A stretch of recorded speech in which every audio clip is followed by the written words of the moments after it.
Greetings, everyone. This is Reggie White bringing you another YouTube video podcast. Don't really have a name for it, so I'll just call it the Reggie White podcast for now, unless something hits me and I want to call it something different. But we're going to be talking about the resignation of Claudine Gay, who was the first black president of Harvard University. But before I get into that, I just want to say that I created this channel as a means to be able to express myself and really to be able to express the beliefs and the lifestyle and the understanding of a normal regular person. I don't portray myself as someone who is smarter than anyone else, that has more knowledge than anyone, that has the ability to Google search something better than anyone else. I mean, everybody always say, do your research, do your research. I don't claim to be anyone except a person with an opinion, a person that likes to talk and discuss the things that are happening around me, in my community, and the world at large. So I invite everyone to take part in these conversations, either with me through the channel or just in your own circle. So, Claudine Gay. So this is a situation that has been weighing on me for some weeks now, and it's finally gotten to the point of absolutely like ridiculous. So what do I mean by that? So Claudine Gay was the first African-American president of Harvard University, which is an important position. Harvard is probably the most distinguished university ever. I mean, certainly in the modern era, it is the most prestigious university. So professionally, Claudine Gay, as a professor, as an academic person, as an administrator, reaching the position of president of Harvard University is probably the epitome of most people's careers that are within an administrative position within a university. So I say that to say that these questions about Claudine Gay and her plagiarism, lastly, or really firstly, but plagiarism and also her stance on anti-Semitic rhetoric at her university is what has gotten her to a point where she has been forced to resign. So she was president for roughly 6 months, and obviously, or maybe not obvious, but those folks who are in the right-wing conservative movement had a problem with her being named Harvard president from day one.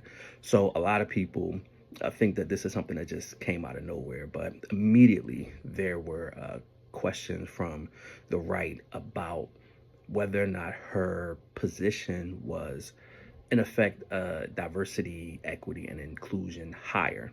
And when people make those types of statements, what they are really saying is black people, mostly in general, aren't qualified for these positions and are only given these positions because of these diversity, equity initiatives, affirmative action, things of that nature. Now, in Claudine Gay's example, she certainly was qualified. Spent a year at Princeton University, got her BA from Stanford University, and also got her PhD from Harvard. So someone who is immensely qualified, and people describe her as a brilliant scholar. So she is qualified, and I think that one of the things we have to recognize is when people think about affirmative action, they think about diversity, equity, and inclusion. What they try to frame the conversation is like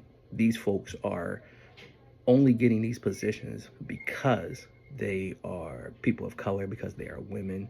That this is the sole reason why they're getting these positions, which is not true. These people earn these positions, and these movements to add diversity is in a sense a way to make sure that these people have not will not continue to be overlooked as they have been overlooked for so long. So Claudine Gay, first of all, was extremely qualified for her position. She was a professor at Harvard. She, was there for many years. So it became a really a task of the right to try to discredit her, to try to own the libs, as some people say. Now, how they did this was they began having questions about, her academic integrity. So they started to, and this is kind of like interesting in the sense of she received her PhD probably over 25 years ago, right? And 25 years ago, we didn't have the type of technology that we have now to be able to really like scan every document that anyone has ever produced, to be able to fact check everything that's ever been said or done from a person. So this particular group of folks, it was a journalist, Christopher Rufo, who, with some folks using AI, were able to get copies of Claudine Gay's dissertations and some of her published work.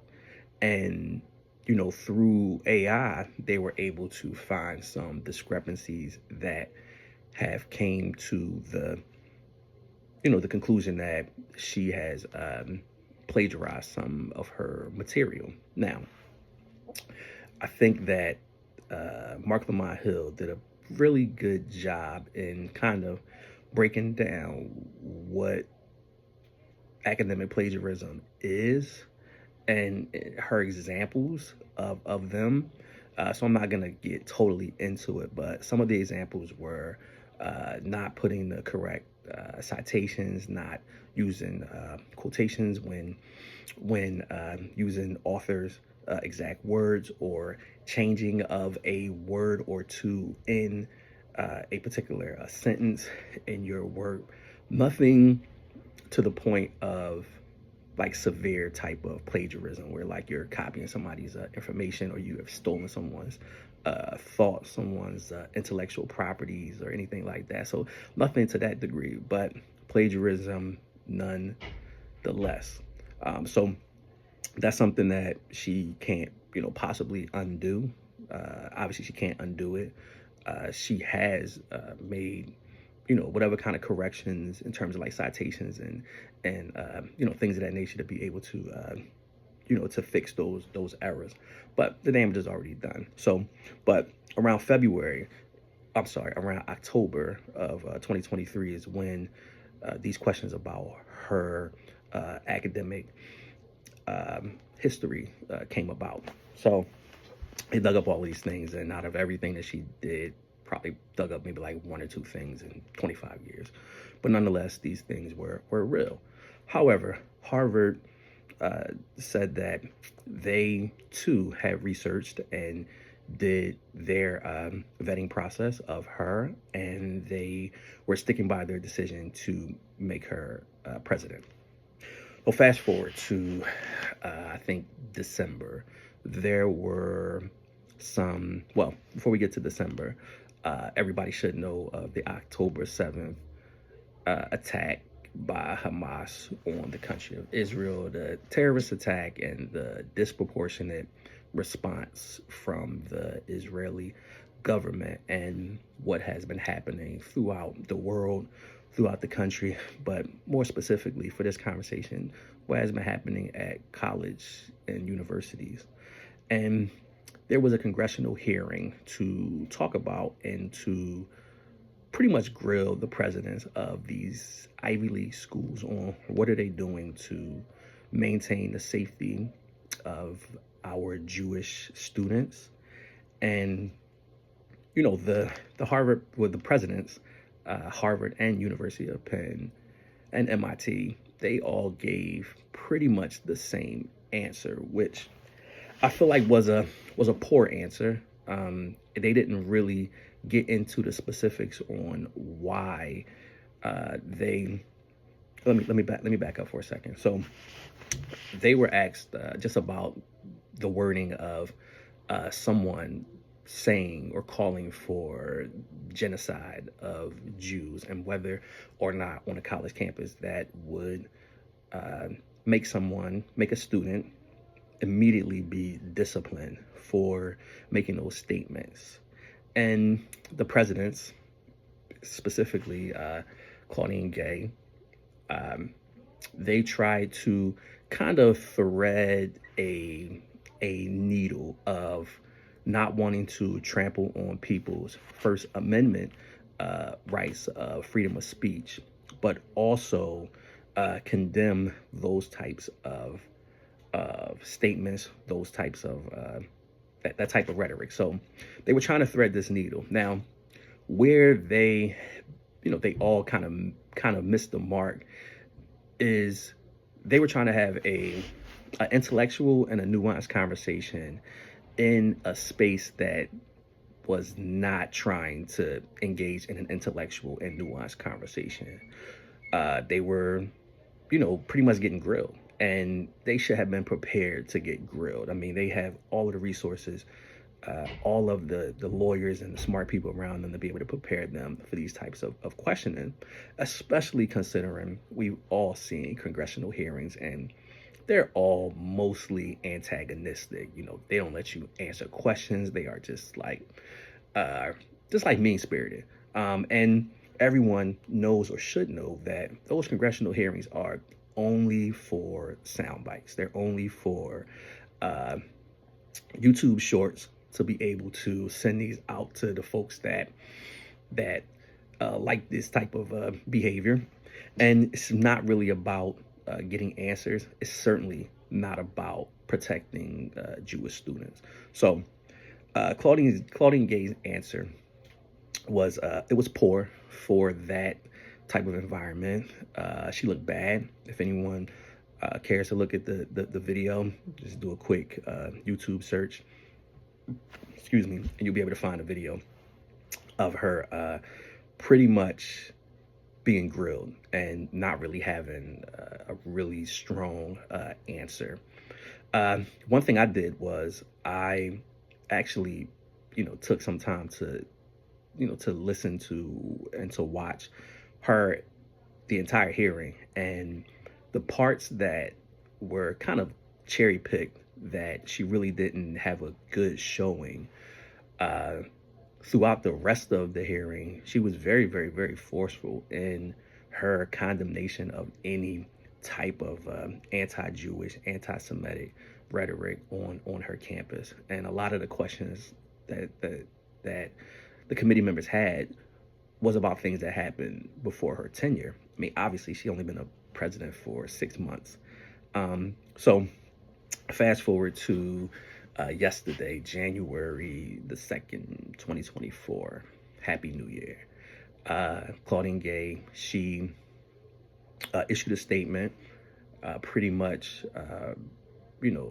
talking about why she's resigning from Harvard University. So I'm going to read the first two paragraphs to kind of get an idea of what her sense of responsibility in this situation, but also I'm going to point out a couple of things that I think are very important. So it reads, "Dear members of the Harvard community, it is with a heavy heart, but a deep love for Harvard that I write to share that I will be stepping down as president.